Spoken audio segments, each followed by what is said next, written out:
Order! Order! You are an incorrigible delinquent at times. Behave yourself, man!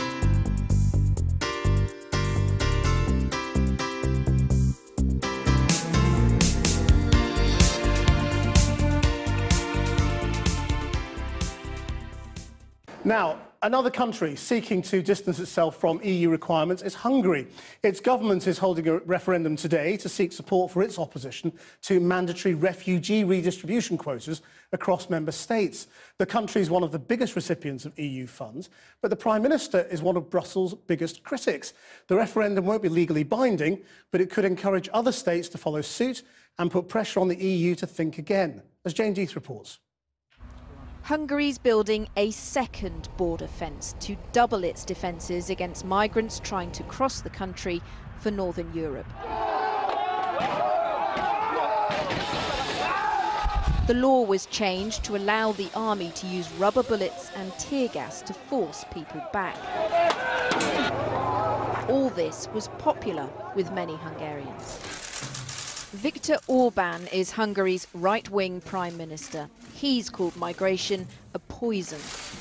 He's asking the country to say no to the small EU quota of 1,294 people. People he says he doesn't want to live with. We are proud that we are the first, and unfortunately we are the only one up to now in the European Union who managed to have a referendum on the migrant issue. I would be happy to see other countries to follow, but anyway, I have some responsibility for the leadership of Hungary, not for the other countries of the European Union. And here is the referendum question. Do you want the EU to be able to resettle non-Hungarians in Hungary without the approval of the National Assembly? And the answer, it seems, will be no. I voted no because there are a lot of poor people in our country too, and if more poor people come in, we'll be even poorer and have to work even harder, and we can't support them.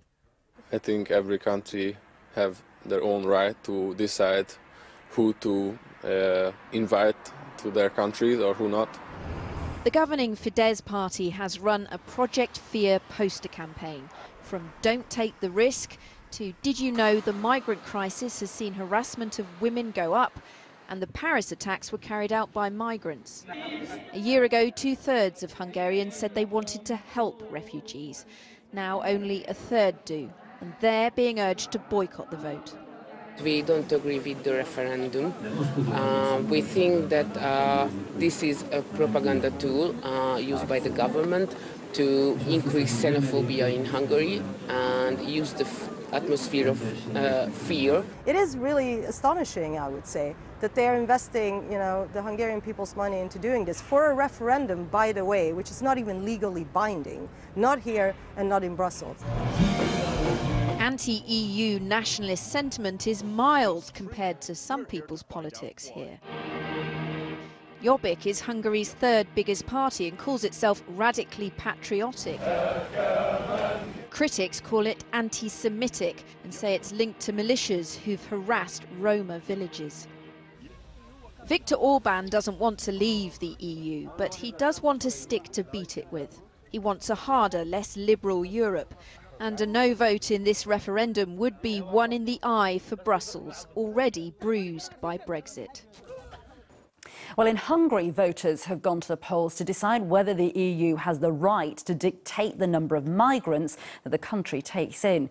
EU officials say Hungary should accept nearly 1,300 asylum seekers, but it's predicted that a low turnout could mean the result is not legally binding. Well, our Europe correspondent James Mates is in the country's capital, Budapest. James. Just 3 months after the Brexit vote and another populist challenge to Brussels, it seems they have not reached that 50% threshold. But here at ruling party headquarters, they are claiming a massive vote in their favour, which they will see as a mandate to reject refugee quotas, but also to lead both Hungary and Eastern Europe into battle against EU rules and directives. The man who sees himself as the saviour of Europe, as the only leader who will say no to Muslim immigration. Hungary's Viktor Orbán called this referendum as a direct challenge to the rules of the European Union. The Hungarian people will express clearly their intention, opinion, voice and will. And if European Union is democratic, as we are convinced it is, must accept what the Hungarian people will and not will. He'll win easily. The opposition's best hope is that their supporters stay home and keep the turnout below the 50% needed to make it legally binding. That's probably why we could only find people voting no to refugees. We need to protect the country, and actually these people are coming here without limits. We want to keep our country for ourselves, and we don't say that we don't want to help, but we want to decide what, when, whom and how we want to help. I have voted for NEM, no, because I think this is the best way to avoid any problem in Europe. But those who think this is simply provoking trouble in Europe linked hands around the country's parliament, chanting their opposition to what they see as dangerously anti-EU forces gaining ground in their country. A former Prime Minister of Hungary insisted it must be stopped before they go down the British route.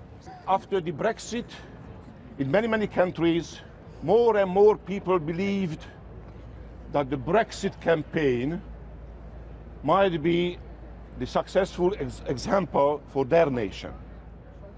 Hungary will not send this kind of message. As one satirical poster pointed out, there are still things they like about Europe, but with this vote, Hungary will be challenging the UK as the EU's #1 troublemaker. James Mates, ITV News, Hungary.